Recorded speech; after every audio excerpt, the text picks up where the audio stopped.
আজকের এই প্রতিনিধি সমাবেশের সম্মানিত সভাপতি, প্রথিতযশা শিক্ষাবিদ জনাব অধ্যাপক ডক্টর এম কুরবান আলী, মঞ্চে বসা বাংলাদেশ জামাত ইসলামের সম্মানিত নায়েবে আমির, বিশিষ্ট শিক্ষাবিদ, শিক্ষা আন্দোলনের অন্যতম নেতা জনাব অধ্যাপক মুজিবুর রহমান, ফেডারেশনের সম্মানিত নেতৃবৃন্দ, শিক্ষক প্রতিনিধিবৃন্দ, সাংবাদিক বন্ধুগণ, আমি গভীর শ্রদ্ধার সাথে আল্লাহ সেই সমস্ত বান্দাদের কৃতজ্ঞতা আদায় করছি যাদের ত্যাগের বিনিময়ে বাংলাদেশে আজকে এই পরিবেশ আমরা উপভোগ করতে পারছি। নিহতদের জন্য মাবুদের দরবারে শাহাদত কামনা করছি। আহত এবং পঙ্গু যারা আছেন তাদের সুস্থতা কামনা করছি। আদর্শ শিক্ষক ফেডারেশন এই নামের মধ্যেই কিছু বিষয় জড়িত আছে। আপনারা যারা এসেছেন তারা এই ফেডারেশনের অন্তর্ভুক্ত সম্মানিত শিক্ষক মণ্ডলী, অর্থাৎ আপনারা শিক্ষকদের মধ্যেও আদর্শ। আল্লাহ রাব্বুল আলামিনের বড় মেহেরবানি, আসমানের নিচে এবং জমিনের উপরে। এক নম্বরে আল্লাহর কুরআন কিতাবুল্লাহ, দুই নম্বরে মুহাম্মদুর রাসূলুল্লাহ সাল্লাল্লাহু আলাইহি ওয়াসাল্লাম। কিতাবের মাধ্যমে আল্লাহ তাআলা মানব জাতির জন্য তার প্রয়োজনীয় সমস্ত বিধিবিধান পরিপূর্ণ করে দিয়েছে। সূরা মায়েদার ৩য় আয়াতে এই কথাগুলো উল্লেখ আছে, আমরা সবাই জানি। আর রাসূল করিম সাল্লাল্লাহু আলাইহি সাল্লামকে সেই কিতাবের বাস্তবায়নকারী হিসেবে পূর্ণ শক্তি এবং যোগ্যতা দিয়ে আল্লাহ তাআলা মানব জাতির কাছে উপহার দিয়েছে। আলহামদুলিল্লাহ। ইসলাম হচ্ছে একটি জ্ঞান ভিত্তিক জীবন বিধান। জ্ঞানের আয়াত দিয়েই আল্লাহ তাআলা কোরআন নাজিল শুরু করেছিলেন। ইকরা বিসমি রাব্বিকাল্লাযী খালাক। আর রাসূল করিম সাল্লাল্লাহু আলাইহি সাল্লাম নিজের পরিচয় দিয়ে বলছেন এইভাবে, বুইস্তু মুআল্লিমা, আমাকে পাঠানো হয়েছে শিক্ষক করে। তিনি মানবতার মহান শিক্ষক ছিলেন, শ্রেষ্ঠতম শিক্ষক ছিলেন।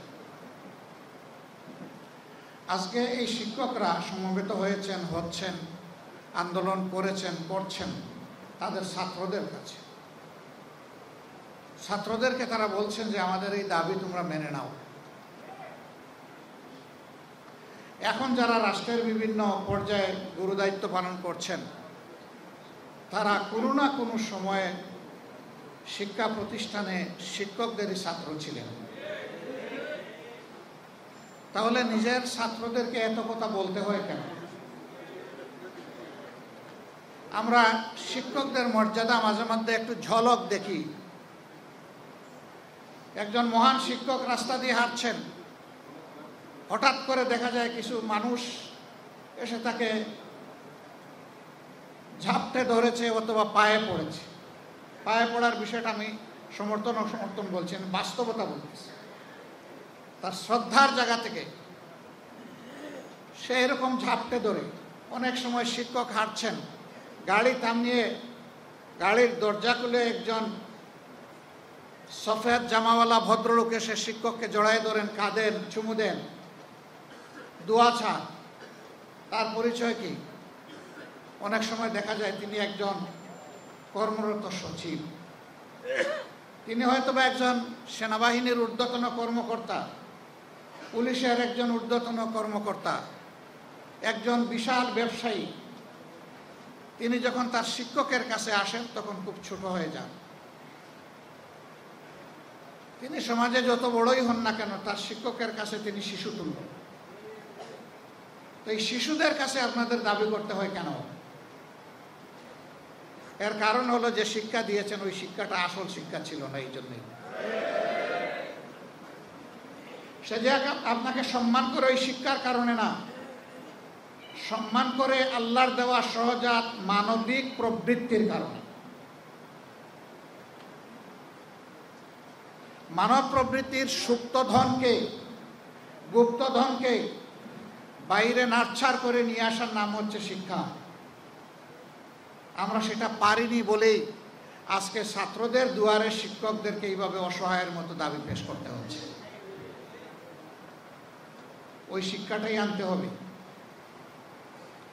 যেই শিক্ষায় দাবি আদায়ের কোনো প্রয়োজন হবে না, এবং যেই শিক্ষা ইনসাফের ভিত্তিতে গোটা সমাজের দিকে সুদৃষ্টি রাখবে। শিক্ষায় শিক্ষিতরা এটা মনে করবে না যে আমার মেধা আর আমার বাপের সম্পদ দিয়ে আমি আজকে মানুষ হয়েছি, এই পর্যায়ে এসেছি। বরঞ্চ সে আল্লাহকে ভয় করবে, এই মেধাটা আল্লাহ আমাকে না দিয়ে একজন সাধারণ শ্রমিককে দিতে পারতেন, সাধারণ মানুষকে দিতে পারতেন, আর আমি শুধু আমার বাপের টাকায় এই লেখাপড়া করি নাই। যে কথাটা আমি সব জায়গায় বলি এবং বলতেই থাকব, এখানে আমাদের সকলের জন্য, আমার জন্য এটা প্রযোজ্য। ইবতেদায়ী অথবা প্রাইমারি স্কুল থেকে শুরু করে বিশ্ববিদ্যালয় পর্যন্ত যতটুকু লেখাপড়া আমরা করেছি, সেই শিক্ষা প্রতিষ্ঠানগুলোতে যতগুলা ইট, বালু, পাথর, সিমেন্ট, নুড়ি, রড লেগে আছে, মিস্ত্রির হাত লেগে আছে, ওই সব জায়গায় আপামর জনগণের আর্থিক অংশগ্রহণ আছে, একজন ভিক্ষুকেরও আছে। ভিক্ষুকও কোনো পণ্য কিনতে গেলে তাকেও ভ্যাট দিতে হয়। রাষ্ট্রের এখন রেভিনিউ সবচেয়ে বড় সোর্স হচ্ছে ভ্যাট। আবার সেই ভ্যাট এইটা ভিক্ষুকের, এইটা শ্রমিকের, এইটা কর্মচারীর, এইটা কর্মকর্তার, এইটা ব্যবসায়ীর, এইটা ডাক্তার সাহেবের, এইটা উকিল সাহেবের, এইভাবে আলাদা করে রাখা হয় না। ট্রেজারিতে সমস্ত সম্পদ একাকার। কাজেই ওই সমস্ত স্থাপনা যেগুলাতে বসে আমরা এই শিক্ষা নিয়েছি, উপকরণ যেগুলো আমরা কাজে লাগিয়েছি শিক্ষা নিতে গিয়ে, যে রাস্তা দিয়ে চলাফেরা করি, যে দেশে বসবাস করি, সেই দেশের পরতে পরতে ওই মানুষগুলার ট্যাক্স জড়িয়ে আছে। তার সাথে আরেকটা জিনিস উন্নয়নের জন্য লাগে, সেটা আমাদের মতো তৃতীয় বিশ্বের দেশগুলা বৈদেশিক ঋণ নিয়ে থাকে। আজকের জন্ম নেওয়া শিশুটির উপর ঋণের যে বোঝা, আপনার উপরেও সমান সেই বোঝা। সুতরাং আমরা প্রত্যেকটি মানুষ সমাজের কাছে দায়বদ্ধ, 18 কোটি মানুষের কাছে দায়বদ্ধ। এই ফিলিংস আমাদের থাকে না। এখানে সম্মানিত শিক্ষক মণ্ডলী আছেন, দুটি দাবি এখানে প্রকট। দুইটা হলে বাকি সব এই দুইটার ভিতরে ঢুকে যাবে। দুইটাই ন্যায্য। একটি হচ্ছে জাতীয়করণ করতে হবে, আরেকটা হলো যারা এখনো এমপিওভুক্ত হননি তাদেরকে এমপিওভুক্ত করতে হবে। এই দুই দাবির ভিতরে সব ঢুকে যায়, কিছুই আর বাইরে থাকে না, বাকিগুলা সব খুচরা। এই দুইটার ব্যাখ্যা আমি আমার দুইটা অনুভূতি পেশ করে আমার কথা শেষ করব। বর্তমানে যে সমস্ত শিক্ষা প্রতিষ্ঠান সরকারের পূর্ণ আর্থিক ব্যবস্থাপনায় চলে, তার একটা গুরুত্বপূর্ণ সংখ্যায় কোনো লেখাপড়া হয় না। শিক্ষা প্রতিষ্ঠানের কর্মঘণ্টার সময় বাসায় বসে শিক্ষকতা করেন, বিকল্প কলেজ অথবা স্কুল গড়ে তোলেন। তাহলে আপনি ওখানে বেতন নিচ্ছেন কেন? আপনি ওখানে যদি বেতন নেন, শিক্ষা আপনাকে ওখানে দিতে হবে।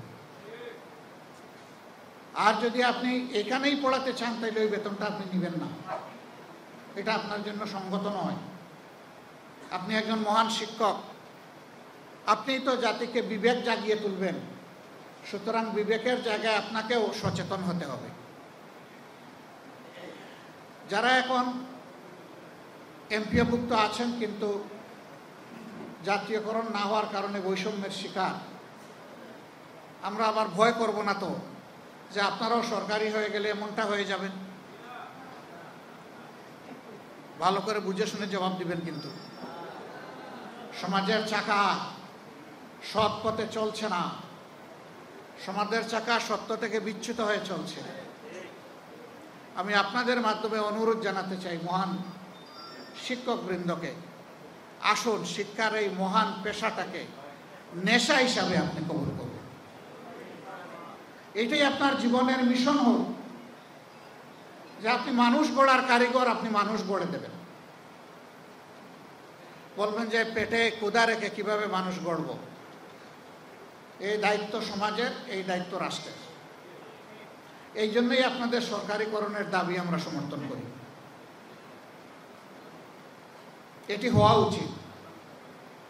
শিক্ষা মানুষের যদি মৌলিক অধিকার হয়ে থাকে, তাহলে সেই শিক্ষা প্রত্যেকটি মানব সন্তানকে তার অধিকার তার হাতে তুলে দেওয়ার দায়িত্ব হচ্ছে সরকারের।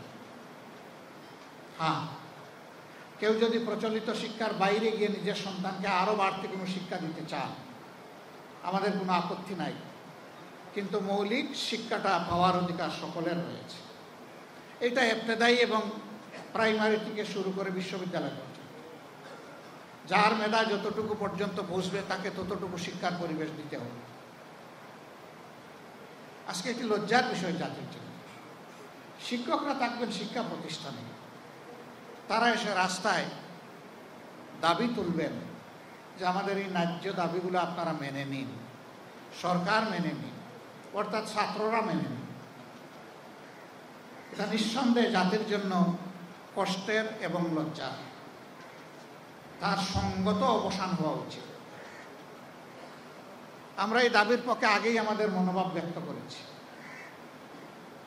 আমরা শিক্ষা সংস্কারে এই কথাগুলো বলেছি, আমরা বলতে থাকব। আপনারা আপনাদের ন্যায্য দাবি আদায়ে ন্যায্যভাবে অবিচল থাকবেন, অন্যায্যভাবে না। অবিচল থেকে আপনারা সামনে এগিয়ে যান, আপনাদের সাথে আমরা আছি। কিন্তু আমি আগে যে কথাগুলো বললাম আশা করি আপনারা ভুলে যাবেন না। এবার আমার একজন মহান শিক্ষকের গল্প বলে আমি কথা শেষ করব, যে গল্প অনেকবার হয়তো আপনারা শুনেছেন, আবার শুনুন। তিনি আমার প্রাইমারি স্কুলের শিক্ষক। চতুর্থ শ্রেণীতে পড়া অবস্থায় অর্ধবার্ষিক পরীক্ষার পরে তিনি এসেছিলেন। এর আগের অধ্যায়টা ছিল আমাদের বড় কষ্টের, অনেক কিছু না পাওয়ার। তিনি একা শিক্ষক, 5টা ক্লাস সামাল দিতেন। 3 মাস পরে হেড টিচার এসে তার সাথে জয়েন করেছিলেন। কিন্তু তিনি ছিলেন একটু ইউনিক। তিনি চ্যালেঞ্জ হিসাবে নিয়েছিলেন যে তিনি কিছু সন্তান বানাবেন। তিনি তখনও বিবাহিত ছিলেন না। তিনি স্কুল শুরুর সময় ঠিকমতোই আসতেন, কোনোদিন তাকে আমরা দেরি করতে দেখিনি। পুরা সময় শিক্ষা দিয়ে তিনি আগের দিনই একটা বাড়িতে নিজের থেকে দাওয়াত নিতেন। যে কোনো ছাত্রকে বলতেন যে আগামীকাল তোমাদের বাড়িতে খাবো, তোমার মাকে গিয়ে বলবা, সালাম দিবেন। এই বাড়িতে কি আছে না আছে এটা তার জানার কোনো দরকার নেই। তিনি সচ্ছল না অসচ্ছল এটা তিনি পরোয়া করতেন না। যে যেরকম করে তার মতো করে খাওয়াবে আলহামদুলিল্লাহ। আসরের পরে খাওয়া দাওয়া করলেন, মাগরিবের নামাজ ওই মহল্লায় পড়লেন, নামাজ পড়ে অন্য মহল্লায় চলে যেতেন, এই মহল্লায় থাকতেন না। গিয়ে ছাত্র খুঁজতেন, কোন করে ছাত্র আছে তারা, দেখতেন যে ছাত্ররা লেখাপড়ায় বসছে কিনা। তিনি কাউকে ওই সময় পড়াতেন না।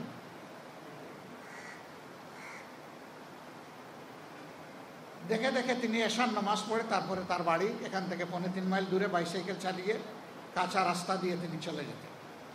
এটা ছিল তার সপ্তাহে 6 দিনের রুটিন। আমরা যখন ক্লাস 5-এ উঠলাম তখন আরেকটা চ্যালেঞ্জ উনি নিলেন যে আমার স্কুলে বৃত্তি আনতে হবে, আমার স্কলারশিপের জন্য তিনি কোচিং শুরু করলেন। আমরা একটা সময় টাকা দিতে চাইলাম। তিনি বললেন টাকার জন্য আমি কোচিং করবো না, তাইলে কালকে থেকে আমার আর কোচিং নাই।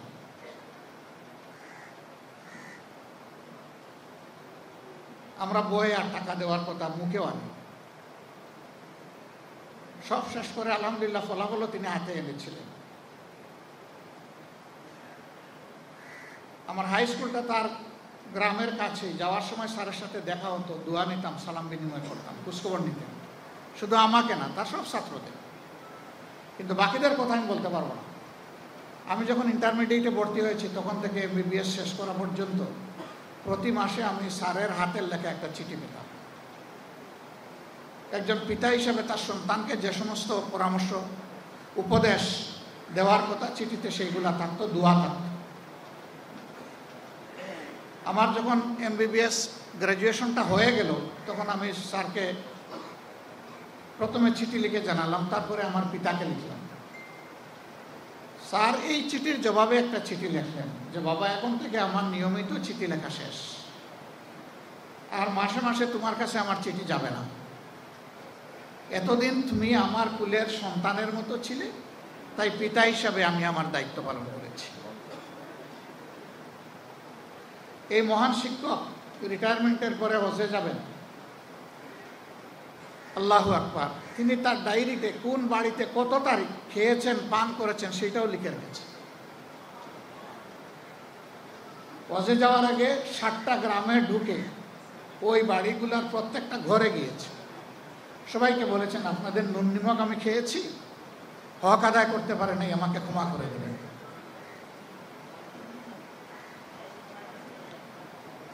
ক্ষমা তো গ্রামবাসীর তার কাছে চাওয়ার কথা, উল্টা তিনি ঘরে ঘরে গিয়ে ক্ষমা চেয়ে তিনি হজে গিয়েছেন।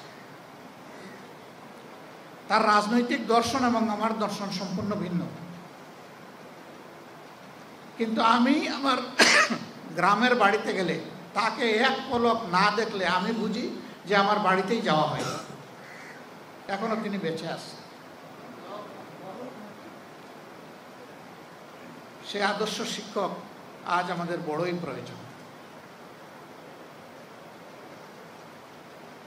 সমাজ যেন আমাদের শিক্ষকদেরকে সম্মান করতে পারে, আর আমাদের শিক্ষকরাও যেন ছাত্রদেরকে সন্তান হিসেবে তুলে তুলে নিতে পারে। তাহলে ইনশাআল্লাহ আমরা একটা বিউটিফুল সোসাইটি পেয়ে যাব। এবং অবশ্যই শিক্ষা হতে হবে কোরআনের সেই আয়াতের আলোকে, ইকরা বিসমি রাব্বিকাল্লাযী খলাক। পড়ো তোমার সেই রবের নামে যিনি তোমাকে পয়দা করেছেন। অর্থাৎ রবের দেওয়া শিক্ষাকে বুকে ধারণ করে বাকি সমস্ত শিক্ষার বিকাশ ঘটাতে হবে। এই জন্য আমরা যেখানে যাই বলি যে আল্লাহ যদি কোনোদিন এই দেশ পরিচালনার দায়িত্ব আমাদেরকে দেন, কবুল করেন, এটা আল্লাহর ইচ্ছা। জনগণের ভালোবাসা সিক্ত হয়ে যদি আমরা যাই, তাহলে আমাদের প্রথম দায়িত্ব হবে শিক্ষার সংস্কার সাধন। শিক্ষককে শিক্ষকের মর্যাদার আসনে বসানো, আর ছাত্রদেরকে দেশ গড়ার কারিগর হিসাবে তৈরি করা, যাতে একজন ছাত্রের হাতে তার শিক্ষার পাঠ চুকানোর পরে যেভাবে সার্টিফিকেট আসবে, কাগজের সার্টিফিকেট, ঠিক তেমনিভাবে তার কাছে আসবে কাজের অফার লেটার। এই দুইটা একসাথে তার হাতে পৌঁছবে। এমনকি তার গ্র্যাজুয়েশন অথবা পোস্ট গ্র্যাজুয়েশনের সেই সার্টিফিকেট আসার আগেই দুনিয়ার বহু জায়গায় ছাত্রদের কাছে কাজের অফার লেটার চলে আসে। আমরা নৈতিক শিক্ষাকে বিকশিত করে ওই শিক্ষাই আমরা এই দেশে প্রতিষ্ঠিত করব ইনশাআল্লাহ। তাইলে মানুষগুলো আর পশু হবে না। এই সমাজে অনেক পাশবিক, হৃদয় বিদারক অনেক দৃশ্য দেখতে হয়, শুনতে হয়, হৃদয় ভেঙে টুকরা টুকরা হয়ে যায়। মাগুরায় 8 বৎসরের একটা শিশুর সাথে তার আপনজনেরা যে আচরণ করেছে, বিশ্বাসে ছুরিকাঘাত করে, এটা গোটা মানবতার প্রতি তারা ছুরিকাঘাত করেছে। এটি হচ্ছে পশুত্বের শিক্ষা। এই শিক্ষা থেকে বের করে এনে আমাদের দেশে আমরা দিতে চাই আল্লাহর দেওয়া মানবিক শিক্ষা। এখানে আমাদের কোনো সংকীর্ণতা নেই, এই ব্যাপারে আমরা ভেরি ডেসপারেট। 91% মুসলমানের দেশে অবশ্যই শিক্ষা হতে হবে ধর্মের ভিত্তিকে এবং চেতনাকে ধারণ করে। এর বাইরে কোনো শিক্ষা মানুষকে মানুষ বানাতে পারবে না, দেশপ্রেমিক দায়িত্বশীল নাগরিক হিসাবে তৈরি করতে পারবে না, যা এখন প্রমাণিত সত্য। সম্মানিত ভাইয়েরা, পরিশেষে বলবো যে আসুন এই পবিত্র রমাদানে আমরা কোরআনকে অন্তরে ধারণ করি। মহাসাগর কোরআনের ভিতরে এই সকল ছোট ছোট সাগর ঢুকে আছে। এটি হচ্ছে জ্ঞানের মহাসাগর।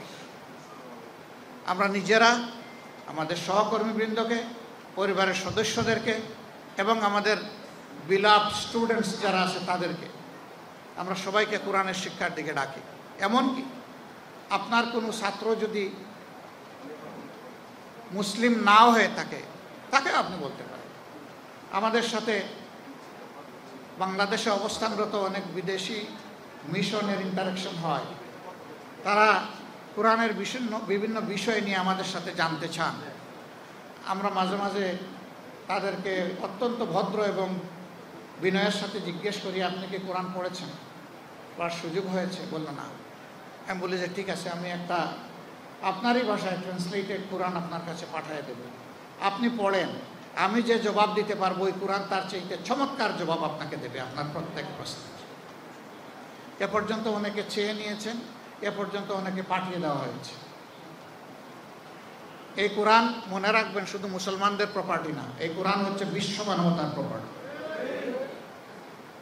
যে আয়াত দিয়ে কোরআন নাজিলের সুসংবাদ পাঠানো হয়েছে সেই আয়াতেই কথাটা বলা হয়েছে, শাহরু রমাদানাল্লাযী উনজিলা ফীহিল কুরআন হুদাল লিন্নাস, সমস্ত মানব জাতির পথ প্রদর্শক। বলা হয়নি হুদাল লিল মুমিনিন। এই বেসিক আয়াতটি হচ্ছে হুদাল লিন্নাস। অতএব এই কোরআনের উপর সকলের হক আছে।